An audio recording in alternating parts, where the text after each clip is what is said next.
Continuamos en Entre Líneas, ya están con nosotros los representantes de CESIS, Pablo Basqueto y Federico García, los dos. Muchas gracias por venir. Muchísimas gracias a ustedes por invitarnos. Bueno, muchas novedades en los últimos días, algunas de orden provincial, otras de orden nacional. Arrancamos por las primeras, la baja de ingresos brutos que anunció el gobierno de la provincia para algunos sectores. ¿Cómo la vieron? Si como señal sirve. Como señal sirve, y de hecho, por supuesto que festejamos esta quita, que es a una parte de lo que es ingreso bruto, que es esta especie de aduana interna que tiene la provincia de Córdoba, que representa un 4 o 5% del total de los ingresos brutos que cobra la provincia.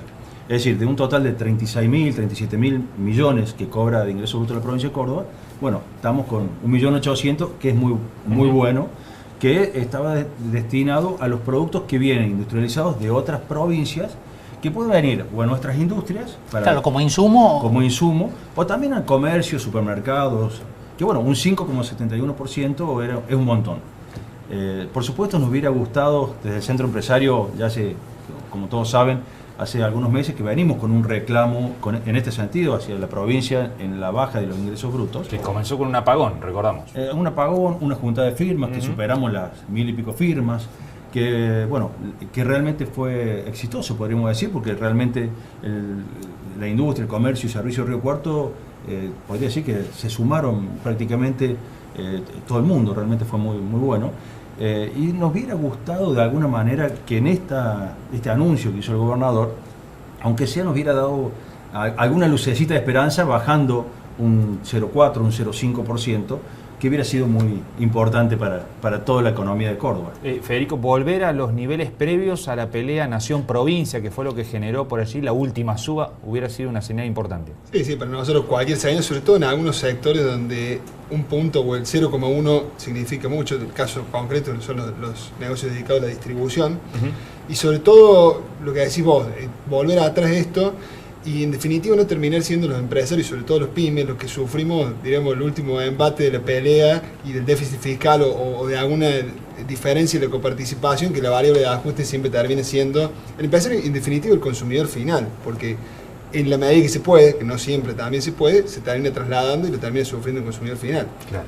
Es una primera señal esto, ¿no? Porque se está hablando a nivel nacional e incluso las provincias también, a partir de la convocatoria que van a tener con el presidente Macri, de reestructurar el sistema tributario nacional, una reforma impositiva.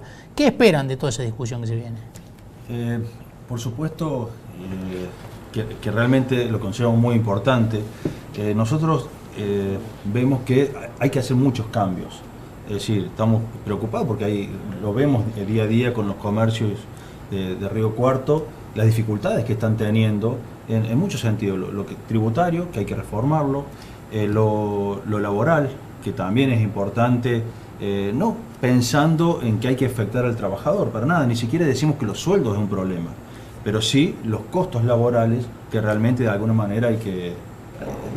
¿De qué hablamos cuando decís costos laborales? ¿Qué comprende? El 931, por ejemplo, que son la parte impuestos, donde realmente son prácticamente un 80 hasta un 90% del sueldo de un empleado. Aquel empleado, para hacerlo gráfico, que cobra 10.000 pesos, el dueño del negocio, el empresario pyme, tiene que pagar 8.000 pesos más por esto por encima del sueldo, ¿no? Entonces, que en definitiva hace que no le podés aumentar al empleado, porque terminás pagando mucho más también de la parte de impuestos. ¿Qué aspectos deberían revisarse en lo laboral? También es una cuestión que se viene, ¿no? Sí, nosotros consideramos que el costo, bueno, como dice Pablo, el costo que hay en aporte y contribución es importante.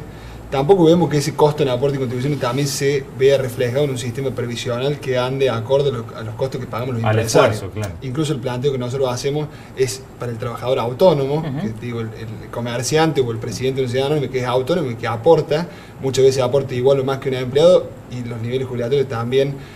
Creo que eso también hay que ponerlo sobre la mesa, pero en definitiva nosotros lo que, como dice Pablo, de ninguna manera pretendemos ir contra el salario de los trabajadores ni disminuir el poder adquisitivo de los trabajadores, ni mucho menos, sino es simplemente adecuar un sistema laboral en términos de costos a las empresas y en definitiva la pyme, que hoy le significa un costo muy importante por sobre el valor que el empleado cobra. Y además de eso, nos parece interesante también lo que el gobierno plantea de un blanqueo laboral. Hoy hay muchos trabajadores que están en la informalidad. Un tercio, ¿no? Un tercio, sí. Que muchas veces, hay de todos los casos en esto, es muy difícil generalizar, pero muchas veces se trata de pymes que no pueden pagar y afrontar la formalidad que eso implica. Nos podemos plantear algo que es importante.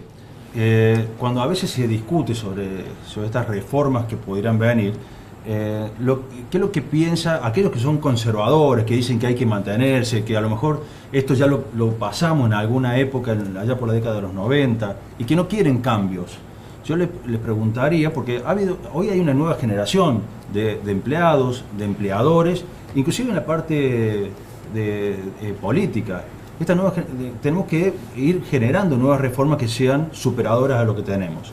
Yo le preguntaría a aquellos que son conservadores y no aceptan un cambio, ¿qué opinará esa gente, ese 10% de personas que no tienen trabajo, que hoy están en su casa y que no tienen posibilidades de acceder a un puesto de empleo digno y esté dentro de las líneas normales? Lo que pasa es que o ese tercio que está en negro. Sí, pero cada vez que se habló de reforma laboral en este país, sirvió más para que quienes tienen empleo pierdan derechos y quienes estaban sin empleo no se incorporaban al mercado laboral. Entonces por ahí está bastante fresca la memoria histórica de lo que ocurrió en los 90, por eso se debe generar esta resistencia en muchos sectores. Lo que pasa es que también se está hablando que no se tocaría lo que son derechos adquiridos.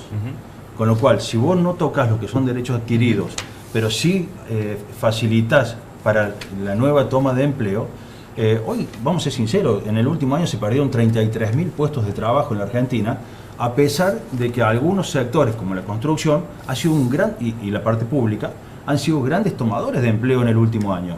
A pesar de eso, el balance fue de 33.000 pérdidas de puestos de empleo. Entonces, a toda esa gente que hoy no tiene trabajo, y les aseguro desde el sector industrial, no hay posibilidad de toma de trabajo. Con estas condiciones. No. Hoy, con todas las empresas que hablamos, es decir, mira, ¿cuántos podrías tomar vos de acá a fin de año? Y todos te dicen que ninguno, que incluso aquel que, por el motivo que fuera, un empleado se le va, en lo posible no lo reemplaza. Entonces, trata de acomodar la estructura a la nueva cantidad de... Se reacomoda con lo que tiene. Entonces, yo creo que dando condiciones que sean favorables, se van a empezar a pensar que sobre todo el sector, no hablemos del sector público, que siempre termina siendo el colchón de contención de la gente, que termina por otro lado llevándonos a mayores costos y a lo que nos pasa normalmente en la Argentina. Hablemos del sector privado, que debería ser el principal tomador de empleo de la Argentina. Bueno, tenemos que darle condiciones para que vuelvan a ser otra vez tomadores de puestos de trabajo. ¿Se nota alguna reactivación? Hay algunos indicadores que están mencionando esto, ¿no? De que se reactiva la economía, de que mejora. ¿Lo sienten ustedes? Sí, nosotros consideramos que hay algunas reactivaciones, algunas cuestiones puntuales, pero consideramos también que todavía falta por reactivarse.